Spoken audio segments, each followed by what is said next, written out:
आगे बढ़ने के लिए 3 चीजें बहुत जरूरी है। यहाँ मेरे जितने बेटा बेटी बैठे हैं उनसे निवेदन करूंगा इस बात को अपनी कॉपी में नोट कर रखना और अपने दिल में नोट कर कर रखना कि आगे बढ़ने के लिए 3 चीजें बहुत जरूरी है। अगर बहुत ऊंचाइयों को छूना है, बहुत ऊपर बढ़ना है तो 3 चीजें अपने अंदर धारण कर लो। पहले नंबर का है सब्र। जम के बोलो मेरी जीजियों, क्या है? सब्र। उन्नति की सीढ़ी पर चढ़ना है, बहुत आगे बढ़ना है, तुम्हें बहुत उन्नति करना है, अभी हारना नहीं है, तो 3 चीजें अपने अंदर उठाकर रख लो। एक सब्र, दूसरे नंबर पर है बर्दाश्त करना। कोई ने कुछ बोल दिया, बर्दाश्त करो। किसी ने ताना दे दिया, बर्दाश्त करो। बहुत सारे लोग होंगे जिनको आप पसंद नहीं आएंगे, गालियां देंगे, बर्दाश्त करो। बहुत सारे लोग मिलेंगे 24 घंटा कोसेंगे, तुम्हें बद्दुआएं देंगे, अपशब्द कहेंगे, बर्दाश्त करो। बहुत सारे लोग मिलेंगे जो तुमको अपशब्द कहेंगे, बर्दाश्त करो। 3 चीजें उन्नति की सीढ़ी पर लेकर जाती है। पहले नंबर पर है, जम के बोलो, सब्र।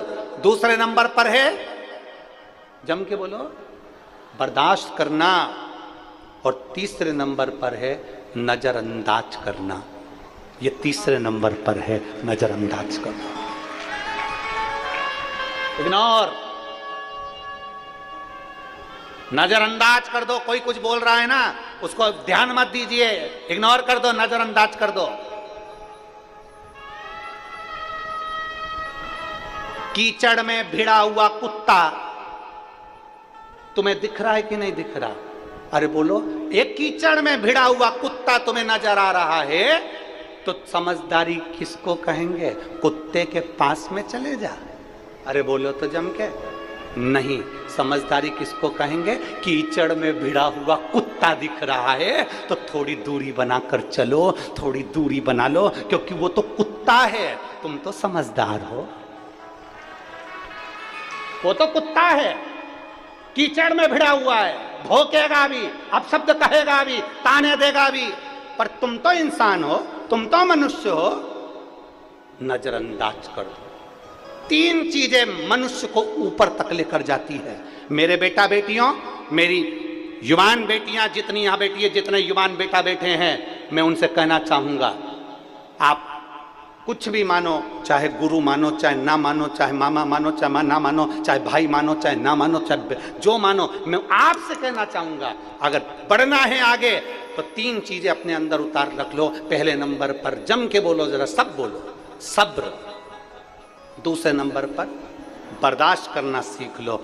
थोड़ी चोट लगेगी, पत्थर निकलता है ना, कंपनी जो जमीन में से पत्थर निकलता है ना, उस पर चोट मारी जाती है मूर्ति बनाने के लिए। जितनी अमरावती में मंदिर हो, जितने परतवाड़ा में मंदिर हो, जितने चांदुर बाजार में मंदिर हो, जितने बलगांव में मंदिर हो, जितने सिरजगांव में मंदिर हो, जितने अंजनगांव में मंदिर हो, तुम्हारे आसपास में जितने मंदिर हैं, उन मंदिर की मूर्तियों को देखना, पत्थर से बनी है। अगर पत्थर से बनी है तो पत्थर जमीन में से निकला होगा, उस पत्थर को चोट लगी होगी, खूब मारा होगा, पत्थर ने बर्दाश्त किया होगा, इतनी चोट पड़ी होगी, तब जाकर वो मंदिर में पुजाया है। जिसने बर्दाश्त कर लिया वो जगत में पूजा जाता है।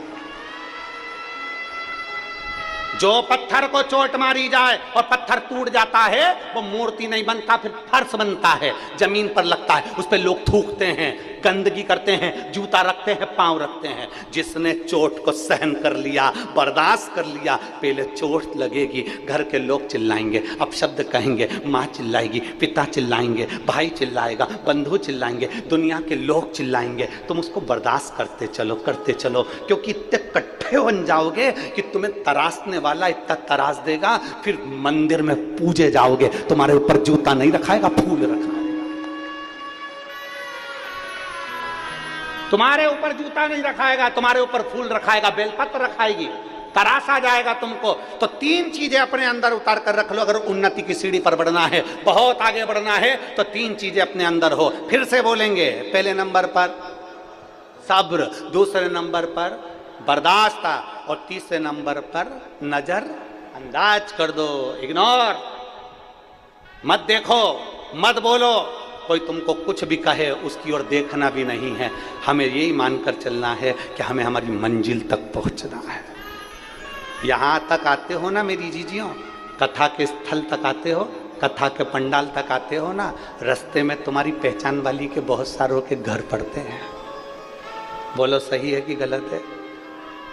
अगर आप बलगांव से निकले हो तो यहाँ तक आने के लिए बीच में कोई ना कोई का घर तो पहचान वाले का होगा।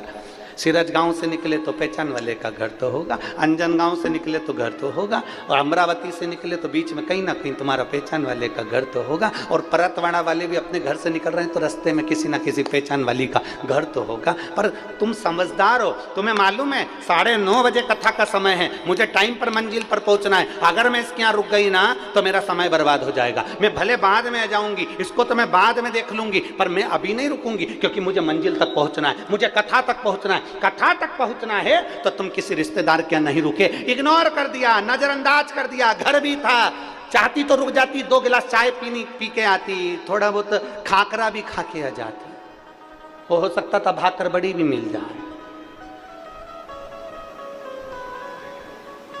चाहती तो रुक जाती तो थोड़ा मिल जाता, पर नहीं, मुझे मंजिल तक पहुंचना है। 9:30 बजे कथा में पहुंचना है, ठंडे ठंडे पहुंच जाऊंगी, मंजिल तक पहुंच जाऊंगी तो अच्छा रहेगा। रास्ते में नहीं रुकी। अब जाने के टाइम भी तुमने सोचा, जाने के टाइम पे क्या सोचा? नहीं, अब 12:30 बज रही, भैया बहुत लेट हो गए, 1 बज गई, आरती करते करते मैं तो गाड़ी में बैठूं, और रास्ते में इतने सारों के घर थे, कहीं नहीं रुकी, क्योंकि उसको मालूम है घर चली जाऊंगी तो वहीं आराम कर लूंगी। क्या मतलब यहाँ रुकने से, टाइम बर्बाद करने से? अर्थात तुमने अपनी मंजिल देखी, इग्नोर कर दिया सबके मकान को, सबके घर को, नहीं रुके तुम कहीं पर भी, नजरअंदाज कर दिया आपने और चल दी अपनी मंजिल की ओर। और जो मंजिल की ओर बढ़े तो बढ़कर 9:30 बजे के पहले कथा के पंडाल में पहुंच गए तो आराम से आगे जगह मिल गई और आराम से बैठ गए, बड़ी मस्ती से बैठ गए, क्योंकि मंजिल करीब आ गई थी, मंजिल के पास पहुंच गए थे। अगर रुकते रुकते आते ना तो तुम भी कहीं ना कहीं पेड़ के नीचे बैठे होते या गाड़ी के किनारे बैठे होते, जगह नहीं मिल पाती, क्योंकि मंजिल के बीच में कोई ना आए। इनको नजरअंदाज करते हुए चलिए, आपको अपनी मंजिल देखना है। मुझे सीए बनना है, सीए की मंजिल देखिए, मुझे डॉक्टर बनना है, डॉक्टर की मंजिल देखिए, मुझे इंजीनियर बनना है, इंजीनियर की मंजिल देखिए, मुझे अच्छी बहू बनना है, मुझे अपनी मंजिल देखना है, मुझे अच्छा व्यक्ति बनना है, मुझे अपनी मंजिल देखना है, मुझे किसी की ओर नहीं देखना। कौन क्या कर रहा है मुझे क्या मतलब? आग लगे बस्ती में, जम के बोलो जरा, अपन रहो मस्ती में। तो सब्र, बर्दाश्त और नजरअंदाज, 3 चीजें मेरे बेटा बेटी को आगे बढ़ा देती है।